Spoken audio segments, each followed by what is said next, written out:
So this is a $130 bike. This is the type of bike that you can pick up from most big box stores, and you can definitely see why it's a $130 bike. To put the price of this bike into context, just think about the fact that this bike probably costs less than some of the lower end components on a specialty bike shop's lower end bike. Now, this bike doesn't have a seat or a seat post on it because I removed it when it was in storage because it got really nasty and moldy and I didn't want to keep it on the bike, so I threw it away. Now, even though the bike you're looking at here is over 10 years old, it's still actually a current model available for sale at Target and several sporting goods stores. Whenever you're shopping for a bike, especially a mountain bike, you need to understand what is designed to look good, what's designed to function well, and what components are designed to accomplish both looks and function well. Here's a big warning though, do not use a bike like this beyond just simple road riding or extremely light trails. And just like pretty much every other YouTuber who's done a review on these types of bikes will tell you, a bike like this is really designed to look good to people who really don't understand or know much about bikes in a big box store, and it's definitely not the type of bike you want to take over any type of real trail, especially one that could damage the bike or potentially injure the rider. So even though this bike only costs $130, there are actually a few good attributes to them. So whenever you talk about a bike like this, what good can come from it? Well, the fact that you've only spent $130. In terms of components, they're likely going to rust rather quickly, and you probably won't be able to replace them or do any type of meaningful upgrade simply because these bikes really don't offer a lot of serviceability or quality upgrade options. I hate to say it, but these bikes are essentially designed to be throwaway bikes after a few years. Now, the real question you might be asking is, can you use a bike like this? And the answer is absolutely. Is it going to be properly set up at the store that you buy it from? Most likely not. And if you end up buying a cheap big box bike like this, I would still highly recommend you take it to a local bike shop and have them check it out and make sure that it's as safe as possible before riding it. Bike shops are great about not judging you on your bike purchasing decision, in front of you that is. The fact is, if you get a bike like this, you're probably just trying to get into biking and you may not even know if it's going to be something you enjoy. It may have more impact on your body than you originally thought, or it simply may not be that fun to you. And if that's your situation, getting a bike for $130 that you can just get rid of, hand down, give to somebody, or throw away really isn't that big of a deal. Whenever you look at a bike like this, look at it as a very cheap, small, and ugly stepping stone to your next bike, or to no bike at all. Now, if you do enjoy biking and you start getting into it, you should definitely start watching specific YouTube channels that focus around biking, like Seth's Bike Hacks, one of my favorite channels. They provide tons of information and will quickly point you in the right direction when it comes time to upgrade either your bike or components. Now, when you take a closer look at this specific bike, you'll see that almost every component is rusted, except for the main portion of the frame, which is interesting, because there's hardly any rust on it. Also, the front fork is definitely a super entry-level generic fork as they come. It's still marginally functional though. The fork's made out of heavy steel with a spring inside that is most likely rusted out as well. The crank is completely rusted out, as is the rear cassette, derailleur, and almost every other steel item on this bike. And I believe the only components that aren't rusted are the aluminum rims, the rear suspension portion, as well as the seat post quick release. Now, regardless of how long the bike will ultimately last, buying a bike like this brand new is a pretty convenient and inexpensive way of getting someone on a bike to see if they're going to enjoy it, and if they don't, again, you've only spent $130. I purchased this bike about 10 years ago for my oldest daughter. She rode it for about a month before it ended up in storage and she picked up on a new sport and hobby. Over the last decade in storage, I never really felt compelled to throw it away, but I do think it's important for you to see what you get for that $130 price range. Now, keep in mind that this bike is very heavy even though it's a relatively small bike. It weighs in at about 39 pounds, and that's mainly due to the heavy steel frame and a lot of the heavy cheap components. When you move to an aluminum frame, which is definitely my recommendation if you're purchasing a starter bike, you're really going to have a far more manageable ride as well as easier loading into the back of a vehicle or onto the back of a bike rack. Anyways, I wanted to start this segment off with a $130 super entry-level big box mountain bike, since most everything you hear about them is negative. Honestly, there's nothing wrong with a $130 bike for people wanting to experiment with cycling and see if they can enjoy it while not investing much money into it. And at this price point, it's not an investment. It's simply a low-cost temporary item that you can get rid of if you don't enjoy it or if you're ready to get something better. Again, just keep in mind that these bikes are not made for any type of real trail, even trails that are labeled green, which is super easy. These are made for your backyard trails. These are made for typical roads and not necessarily anything you would see a more experienced rider riding on. Now, the front shock on the next bike I'm going to show you is actually valued at about $20 more than this entire bike.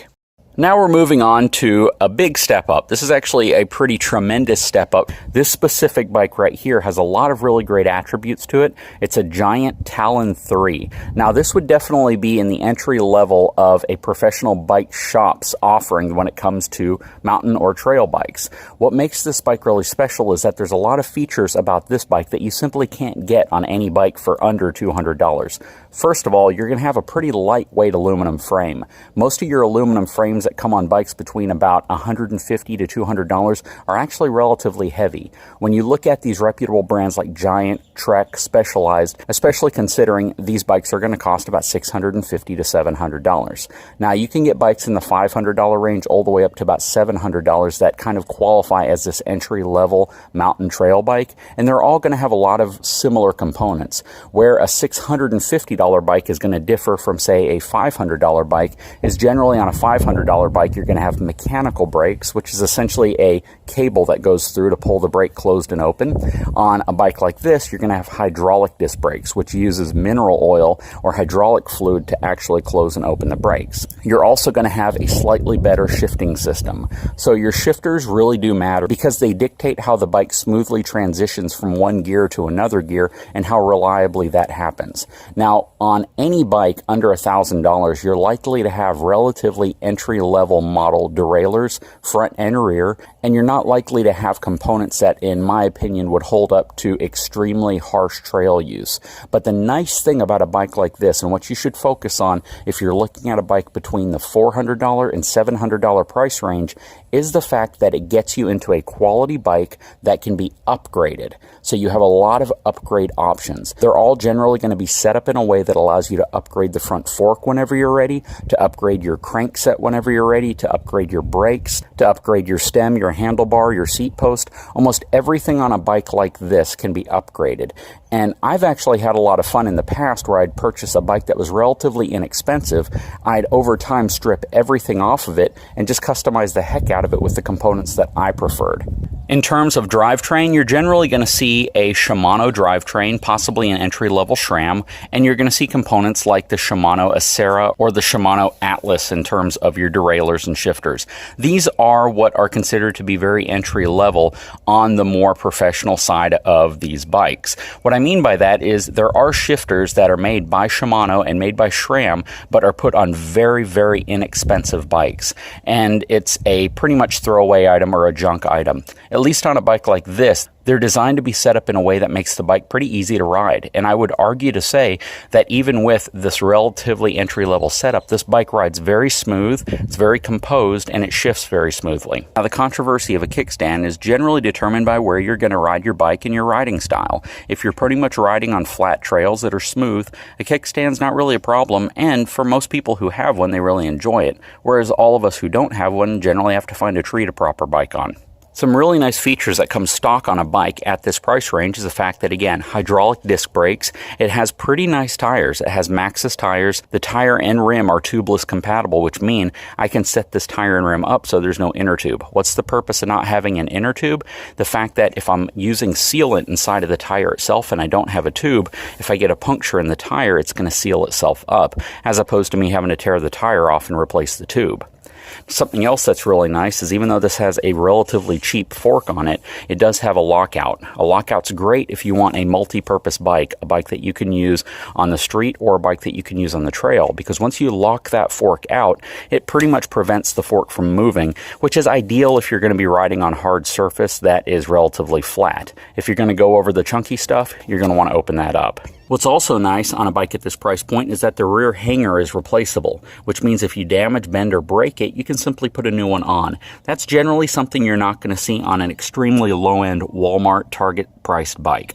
The facts about a bike like this generally weigh in favor of someone starting off with something like this, because you have the ability to take a bike like this, and in 5 or 6 years you could have easily put $500 or $600 into this bike and you would have a pretty well spec'd out bike. There are a lot of upgrades that don't cost a lot that you could do to something like this and really extend the longevity or simply give you more capability, just based off of the fact that it has a great frame structure to start with. That's my quick overview, and this really is the type of bike you can expect to spend between about $400 and $700 on at a local bike shop. This is definitely more towards the $700 price point because of some of the upgrades that are on it, but from a usability perspective, this bike rides really nice. It's a great option for people that are just getting into it, especially if you have a toy hauler, if you have an RV, if you have a truck and you want to get into bikes that'll last a long time, are relatively light. This bike only weighs about 33 pounds and future-proofs you in terms of upgrades and options that you might want to do to it later. This video was really set to talk to you about bikes that cost under $1,000, were easy to get into, and really showcase that you don't need to have a really expensive bike just to see if this is going to be something you enjoy doing. It also lets you know that you have the ability to get a reasonably priced bike with a lot of potential for later upgrades, and that was really the point of this video. Stay tuned for the next video where we focus in on more expensive bikes, some of the differences, and why some people may prefer to spend significantly more on a bike, especially if they plan on using it a lot more or over other conditions. So if you haven't had a chance, please take a moment, subscribe to my channel, give me a thumbs up. We'll talk to you again very soon.